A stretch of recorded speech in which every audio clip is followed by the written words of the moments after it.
Just আপনারা বুঝে অনেক সময় না বোঝার ভান করে কথা বলেন। যতক্ষণ মেহেদী হাসান মিরাজ আছে মোসাদ্দেকের কোনো সুযোগ নেই। Rakibul is very important, he has age with him. তাকে আমরা কোনোভাবে অবহেলা করছি না। ইনজুরির পরিমাণ যে হারে বাড়ছে, প্রতিটা জায়গাতেই লাইক টু লাইক কিছু খেলোয়াড়কে আমরা রাখবো এবং ভবিষ্যতে তারা সবাই প্রস্তুত থাকবে ইনশাআল্লাহ।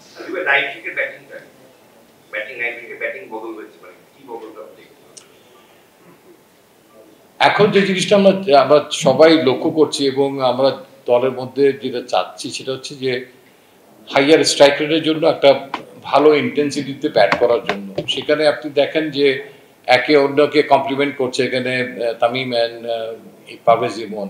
তো তার পাশাপাশি ইন্টারন্যাশনাল ক্রিকেটে এখন হয়তো খেলতে পারেননি নাই, কিন্তু ডোমেস্টিক ক্রিকেটে এটা কিন্তু খুব পরিষ্কার যে সে তাকে জানানো হয়েছিল। তো সেই আলোকে তিনি যথেষ্ট অনুশীলন করেছেন, প্রস্তুতি নিয়েছেন ইতিপূর্বে এবং আমরা দেখতে পাচ্ছি যে তিনি অনেক হাইয়ার ইন্টেন্সিটিতে ব্যাট করছেন। এখন ডোমেস্টিকের যে বোলিং অ্যাটাক হয় তার সঙ্গে ইন্টারন্যাশনাল বোলিং অ্যাটাকের ফারাক আছে।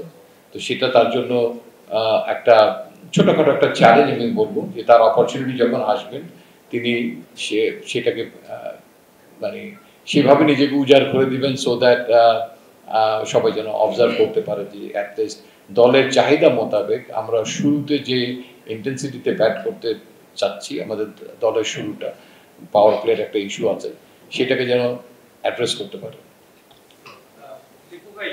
মোসাদ্দেক ছিলেন এই লাস্ট ওয়ানডে টুর্নামেন্টের হাইয়েস্ট উইকেট টেকার, পাশাপাশি তিনি ম্যান অফ দ্য টুর্নামেন্ট হয়েছেন। তা আপনার কথা শুনে যেটা মনে হচ্ছে অ্যাজ আ ব্যাকআপ আপনারা তাকে তৈরি করছেন। সো একজন টপ ক্রিকেটার আপনার দেশের সর্বোচ্চ ঘরোয়া টুর্নামেন্টের তিনি যখন হাইয়েস্ট উইকেট টেকার হন, পাশাপাশি ম্যান অফ দ্য টুর্নামেন্ট হন, পারফর্ম করেন, তারপরে তিনি যদি সুযোগ না পান, এরকম অনেক ক্রিকেটারের সঙ্গে এটা ঘটেছে। আমি যদি রাকিবুল হাসানের কথা বলি, তিনি হাইয়েস্ট উইকেট টেকার, 5 বছর ধরে তাকে শুধু এইচপি তে ক্যারি করা হচ্ছে। সো তার পারফরম্যান্সের মূল্যায়নটা হচ্ছে না। যারা এই ধরনের পারফর্মার নিয়মিত পারফর্ম করেন তারা যখন টানার সুযোগ না পান, এটা আসলে কতখানি তাদের জন্য কষ্টকর। দ্বিতীয়ত এই ঘরোয়া ক্রিকেটের পারফরম্যান্সটার আসলে মূল্যায়ন হচ্ছে না, এটার একটা প্রমাণ কিনা? আপনার কথার সরাসরি উত্তর দিতে চাই। আপনি আপনার সাংবাদিকতার আলোকে মনে করছেন যে মোসাদ্দেক হোসেন এই মুহূর্তে জাতীয় দলে খেলা উচিত। আমি ঠিক সেই জিনিসটা মনে করছি না, পরিষ্কারভাবে বলতে চাচ্ছি। কারণ যতক্ষণ মেহেদী হাসান মিরাজ আছে মোসাদ্দেকের কোনো সুযোগ নেই। কোনো জিনিস খুব স্পষ্টভাবে হওয়া উচিত। জাস্ট আপনারা বুঝে অনেক সময় না বোঝার ভান করে কথা বলেন অনেক সময়, দ্যাটস রিয়েলি হার্টিং। তো এখানে আমি খুব পরিষ্কার করেই বলেছি যে ইয়েস, তিনি আমাদের সঙ্গে থাকবেন। এই মুহূর্তে হয়তো কেউ ব্যাকআপ হিসেবে আছে, বাট তিনি যদি অপরচুনিটি পান তিনি সামনে চলে আসতে পারেন, সেটার জন্য তো দরজা খোলাই আছে। But somebody has to prove. হ্যাঁ, আপনি মনে করেছেন আমরা কিন্তু নিউজিল্যান্ডের সঙ্গে তাকে খেলিয়েছি, আমরা দেখছি।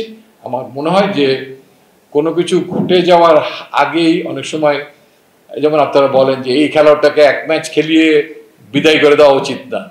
ভাই দেখেন আমরা কি করি, তারপরে you have plenty of time to say. You are making your statement without having any confidence sometime on us. That is really hurting.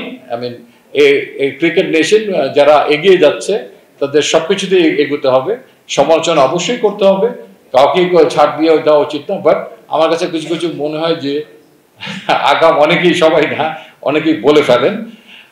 আর আপনার সেকেন্ড একটা প্রশ্ন ছিল কি, Rakibul is very important, he has age with him. তার সঙ্গে অনেক সম্ভাবনা পড়ে আছে, তাকে আমরা কোনোভাবে অবহেলা করছি না। যদি গত 1 বছর আপনি দেখেন কোথায় কোথায় তিনি খেলেছেন, তার প্রস্তুতিটা যেন অনেক ভালো হয়, তিনি যেন অনেক স্ট্রং একটা বেস নিয়ে জাতীয় দলে আসতে পারেন, আমরা সেটাই চাচ্ছি। এবং এইচপিতে এই বছরটা তাকে ক্যারি করার যে কারণটা সেটা হচ্ছে আমার মনে হয় যে বাংলাদেশের ইতিহাসে স্মরণকালে এত ভালো কোচিং স্টাফ নিয়ে কখনো এইচপি ট্রেনিং করেনি। স্পেশালি বোলিং কোচটা, স্পিনিং কোচ আমি বলবো যে এই এবার অনেক শক্ত ভালো আশাদ খান আছেন পাকিস্তানের।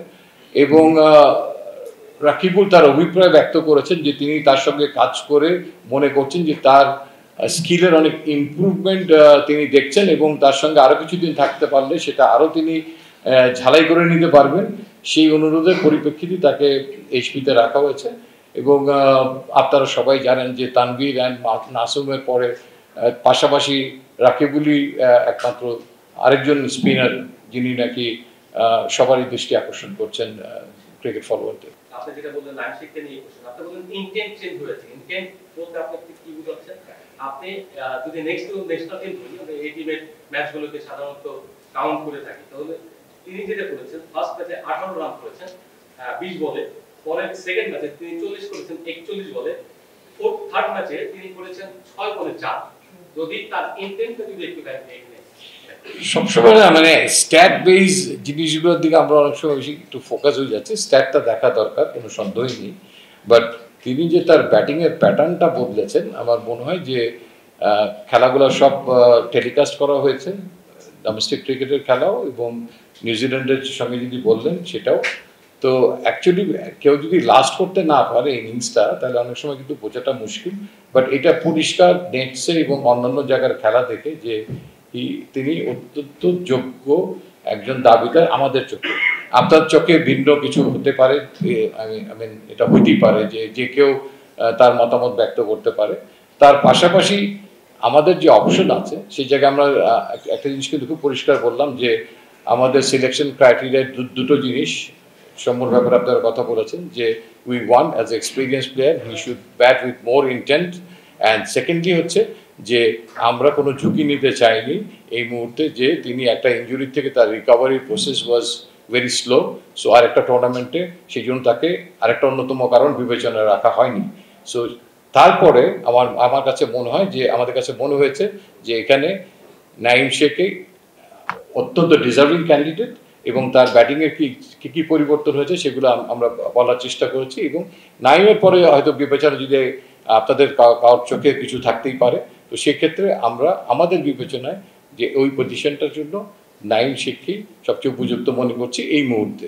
বাট ডেফিনেটলি যখন আমরা দেখব যে ধারাবাহিকভাবে মাঠে ভালোভাবে আবার বিচরণ করছেন সৌম্য শেখ, মাঠ ভালো সৌম্য সরকার, মাফ করবেন, সৌম্য সরকার, তো নিশ্চয়ই যেগুলো আমি বললাম যে 2027কে লক্ষ্য রেখে তিনি কিন্তু আমাদের মনে আছেন, আমাদের লিস্টে আছেন।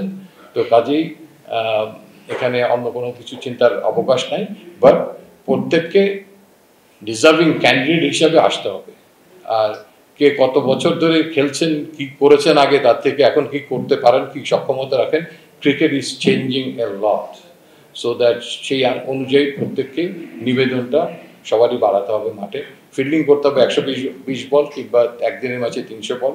সেই জায়গায় আপনি দেখেন যে মুশফিকুর রহিমের কথাই বলি, লাস্ট টেস্ট ম্যাচে তার রান আউটটা, this kind of brilliant throw, brilliant agility is very much needed for everyone. আমি ইন জেনারেল বলতেছি না, প্রত্যেকের জন্য আমি বলতেছি যে ফিল্ডিং একটা ইম্পর্টেন্ট পার্ট হয়ে যাচ্ছে। ভবিষ্যতে কারোর দলে বাদ করে যাওয়ার কোনো কারণ অনেক সময় ফিল্ডিংও হয়ে যেতে পারে, তাকে কিছু নাম্বার তাকে পিছিয়ে দিতে পারে। সো দ্যাট আমার মনে হয় যে সেই জন্য ফিল্ডিং কোচ কত ইম্পর্টেন্ট। আপনারা ফিল্ডিং কোচ না থাকলে বলেন যে দলের সঙ্গে কেন ফিল্ডিং কোচ নেই। সো দ্যাট প্রত্যেকটা জিনিসই ইম্পর্টেন্ট, বোলিং ব্যাটিংয়ের পাশাপাশি ফিল্ডিং। সো আই থিঙ্ক অনেক বেশি কথা বলে ফেললাম বোধ হয়।